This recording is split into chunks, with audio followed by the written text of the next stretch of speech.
शरद पवार साहेबांनंतर मीच वाली असल्याच्या वक्तव्यावरती आता अजित पवारांनी स्पष्टीकरण दिलेलं आहे। ते वक्तव्य फक्त बारामती पुरतच होतं असं स्पष्टीकरण अजित पवार यांनी दिलेलं आहे।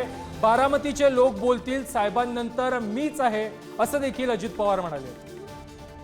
साहेबांनी तर एक भाषण करताना बारामतीत सांगितलं, माझी मुदत संपल्यानंतर मी बाजूला होणार आहे असं त्यांनी सांगितलं। मी वा म्हणून लिहिलं नाहीये। त्याच्यामुळं साहेब तिथनं बाजूला झाले, ते त्याच्यामध्ये राजकारणामध्ये थोडेसे दूर राहिले तर काम कोण करणार? हाच पठ्ठ्या काम करणार, दुसऱ्याचा घास नाही घास। तिथं मी सांगतो आपलं नाणं खणखणीत आहे।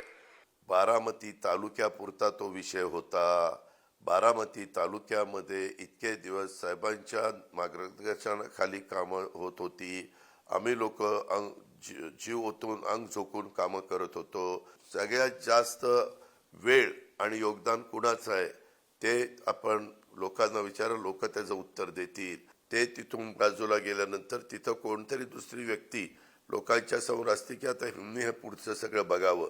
आता ते साधारण लोकांनी सांगितलं म्हणून मी बोललो, त्याचं एवढं अगदी सगळेजण गंभीरतेने घेतील ह्याची जराही कल्पना मला नाही।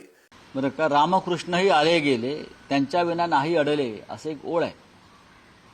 कोणापासून काही अडत नाही। शरद पवार साहेब असतील, माननीय शरद पवार साहेब असतील, माननीय बाळासाहेब ठाकरे असतील, याने एक उत्तुंग व्यक्तिमत्व स्वतःची उभी केली आणि त्यांच्यानंतर कोण, बरं का, हा प्रश्न उपस्थित झाला तरी ह्या सगळ्यांनंतर नक्कीच या नेत्यांशी बेईमानी करणारा त्यांचा वारस होऊ शकत नाही।